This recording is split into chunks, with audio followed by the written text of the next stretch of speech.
Welcome to Sense of Style, I'm Stuart. In my last video, I did 15 old school fragrances. If you watch the video, you'll know that with Polo Green and Dior Fahrenheit, I got chills down my spine. I didn't know the bottle, I didn't know the name, but I knew the scent. It was a very memorable scent. The same thing happened with Jovan Musk. Now, I own over 40 old school fragrances. Why was it only those three? There's no way those are the only three fragrances that I ever smelled growing up. I think it boils down to they were bold. They were very distinct. They carved their own niche and they were strong. So I couldn't miss it. And so what I've done today is I thought, okay, what fragrances that we're wearing today are going to be memorable in 40, 50 years to someone who doesn't wear fragrances? What's going to send shivers down their spine? Fragrance number one is Dior Sauvage Elixir, and this came to my mind right away when I came up with the idea because it fits all three. It's really bold. It's very distinct. In fact, it's so distinct, it's distinct from its own line. And oh my God, the performance is absolute beast mode. I mean, it fits all three categories perfectly. I think what makes this special is this is a little bit designer, a little bit niche. It's coming from a designer house, so it's going to have a lot of popularity. The brand is going to be well known, but the scent itself, I mean, they went out of their way to distinguish this from the rest of the Sauvage line. They put it in a much smaller bottle. They made the bottle darker. They made the price point much more expensive, and they gave it an oriental style. So clearly they were going for a different market. This is a 30 and over fragrance. It is a more mature fragrance, even though it's gourmandy, and that's popular among young people. You know, so you're going to get the amber, you're going to get that licorice note, you're going to get cinnamon, cardamom, and nutmeg. Definitely gourmandy, but the key here is the lavender, and that is not currently in fashion. They went hardcore with the lavender in this one, and so you're getting a more traditional, almost barbershoppy note that is going to appeal to an older demographic, the more upscale fragrance here. But it's a designer house, so people are going to be aware of it. I mean, it's perfect. So when it comes to the lavender in this fragrance, it's kind of interesting because Dior Sauvage, the original, had lavender, but it was toned down. This, it's highlighted. And 2 weeks ago, I tried Eau Forte. And boy, oh boy, that's just a ton of very fresh, sharp lavender. So they're really messing around with this lavender note. If they're going to release another flanker, I would be stunned if it didn't have a lot of lavender in it. Regardless, lavender or not, this thing is a memorable scent. Fragrance number two is not a bold fragrance. It is, however, a completely unique scent, so very distinct. It's Costume National's Scent Intense. And this is an amber spicy fragrance where the spices are like nothing I've ever smelled before in my life. So hibiscus, cinnamon, and tea. And you would think cinnamon is a really popular note right now. It's going to be a lot of cinnamon. No, not really. I would say it's hibiscus and tea far more than anything else. There are two amber notes in this as well. So there's a lot of amber, a lot of spices, makes it special and definitely unique. Another quirk here is this also has a soft leather note. And it also has jasmine, another floral note. So it's got a leather side and it's got a floral side. But this is a unisex fragrance. And apparently the article I was reading said that men experience fragrances and smell differently than women do, even with the same fragrance, because men have oilier skin. And so the fragrances here was designed around that fact. So they felt that the oily skin of the man would emphasize the leather more, and to men it would come off as more leathery, and the dryness of the women's skin would suit the floral component better. But I gotta be honest, I don't get anything but a hardcore masculine fragrance here. To me, that hibiscus note, much like carnation, definitely leans masculine to me. The only other odd quirk I find here, and there's a lot of quirks, it's a quirky little scent, really. I mean, this cap, for instance, it doesn't have one. It's meant to look like this. But the other quirk is the fact that even though it's got tons of projection early on, and you really notice it when you wear it, and then the fragrance kind of dies out after 5 hours. So yeah, this one's definitely different, definitely weird, and I think if you have more of a gentlemanly vibe, this would be fantastic. Fragrance number three is a relatively new release. It's been out for a month or two. It's got a very low rating on Fragrantica, and I have not seen a good review of it yet. So when I tried it last week, when I was at Sephora, I was pleasantly surprised. I thought, oh, this isn't bad at all. And so I bought a decant. And then I tried it a few times, and now I think it's fantastic. I think everybody's completely wrong about it.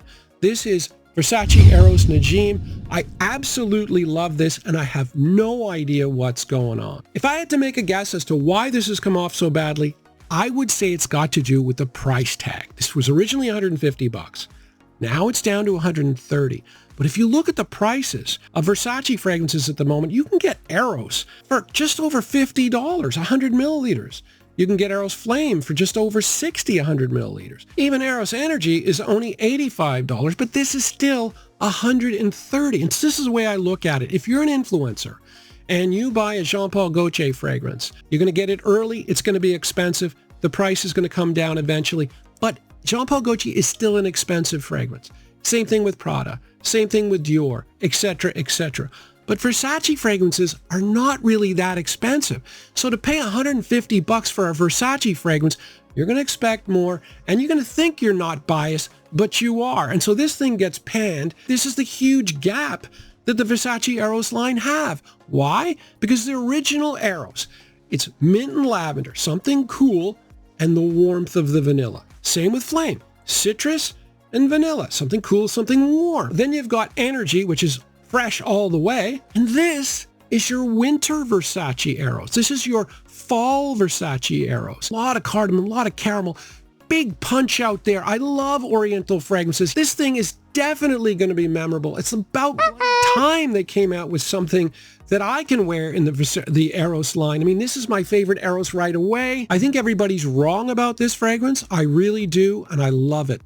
Fragrance number 5 is Armani Code, the original, but more specifically, the entire original Armani Code line, or at least the core of the line. You've got the EDT, you've got Profumo, and you've got Absolute. And it's weird to put them all in the line and call them distinct. However, they do have a lot in common. Yes, this is a little bit sweeter. Yes, this is a little bit spicier. And yes, this is a little bit citrus. But the fundamental core of this line is something sweet, vanilla and tonka, or something leather. And that's the beautiful distinction as to for what you're getting in today's market. You're getting the sweetness. You're getting a little bit of gourmandiness, but you're getting the leather. You're getting a masculine component. That is gone from modern fragrances. Drives me nuts. I long for the day when we can get a leather note back, bring a little bit of masculinity back to sweet fragrances, because I love sweet fragrances.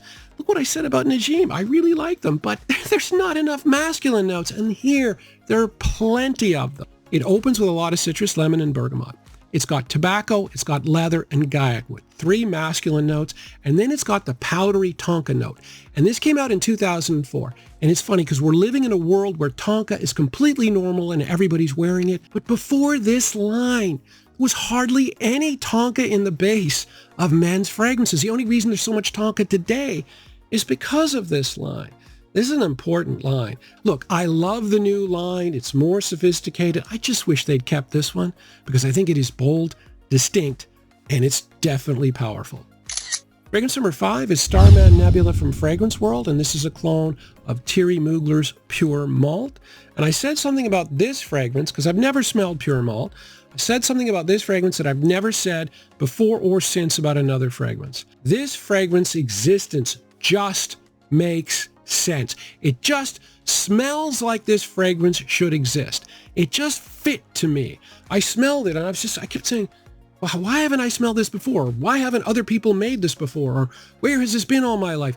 It just makes sense. And the great thing is, this is a fantastic clone. I haven't tried the original, but I just adore this.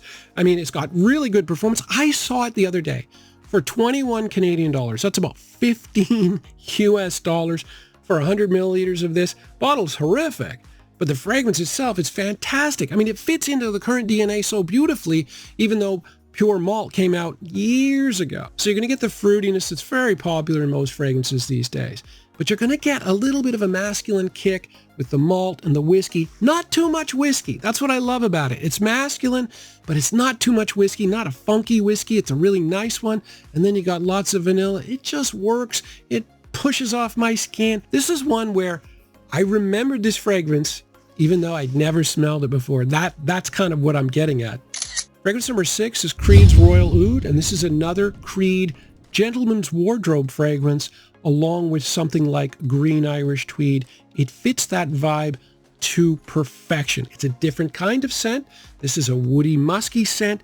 It's got different facets, but it's a very gentlemanly fragrance, much in the same way that Green Irish Tweed is. The problem with this fragrance is in the name. Between 2010 and 2012, the Saudi Peninsula, the Gulf countries, were making money hand over fist. And they love fragrances, and they've got the money to buy Creed. Creed called this Royal Oud. And so that's great. They're going to love it. The problem is there's not a lot of oud here. So they're not going to be happy because they're not getting their oud. But if you're living in the West and you've tried oud and don't like it, and there's a fairly sizable percentage of people who don't like oud, and so they're not going to even think about buying this. And I think it's a mistake. Think of this as Royal Woods, because there's a lot of woods here, sandalwood, cedar, and a little bit of oud. But this is a woody, musky scent with green facets that's so distinct, so different. It's gentlemanly, but it pushes out really nicely. This is 4 feet, maybe 5 feet of projection. Now, to fill out the notes a bit, this also has some spicy pink pepper. The green facets come from galbanum and angelica is a little bit musky as well. You throw in a musky note there. You put the 3 woods together. You got a musky, woody, green scent that's just original. It's my favorite Creed. I think the best price-value proposition fragrance for capturing the essence of what 2025 smells like is Perry Ellis Midnight. This fragrance smells an awful lot like a Azzaro Most Wanted. It also smells very similar to what's going on in the Stronger With You line, but you can get this for $38, and it performs like a monster. Is the quality the same as the Azzaro and the Armani? Not quite, but it's really hard to distinguish. It smells absolutely fantastic. It is a bold scent, but it captures the time. This is something where if you smell this in 40, 50 years, you're going to think back to this time. You're going to think back, this is what fragrances smell like now. And it's absolutely perfect for that. So it's pretty simple. Amber, vanilla, cinnamon, and mandarin. A little bit of fruitiness, a little bit of sweetness, a little bit of spiciness with really good projection, really good longevity. Perry Ellis Midnight. Fragrance number 8 is a wild card. It's a very personal pick. I absolutely love it. I wouldn't call it a bold fragrance, but I would call it extremely distinct. It does its own thing. And when you hear the note breakdown, you're going to understand.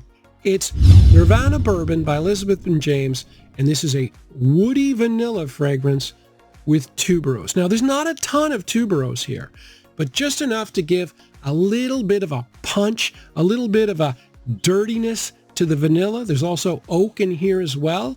It's actually marketed to women, but I don't get a female scent from this at all. The performance is moderate. That's the one criteria here where I don't think it particularly fits, but it is bold and it is distinct. I think the packaging is fantastic. I don't think it looks feminine. And it's the one female fragrance that I talk about on a regular basis. I haven't talked about it in a while, that I think really deserves more attention, and the price is absolutely fantastic. But the key to this one, ultimately, is much better quality that you're going to get for the price. It's not something like Perry Ellis Midnight, which is a little bit lower quality, a little more synthetic. This is not synthetic at all. High quality scent. I really think this topic is underrated. I think memorable fragrances are more important than people realize. I mean, just the huge difference between my reaction to smelling Fahrenheit and a whole host of other old school fragrances that I know I've smelled. I mean, it was massive. Fahrenheit just blew me away. And I mean, something like Jovan Musk, which I talked about a couple videos ago, that was an inexpensive fragrance, but boy, that was a really memorable scent as well. I think that's, it's difficult to define what something is memorable. So I gave it my best effort with those 3 components. But yeah, I'm going to be thinking about that going forward. And Sauvage Elixir, definitely got to be a memorable one. Thanks for watching.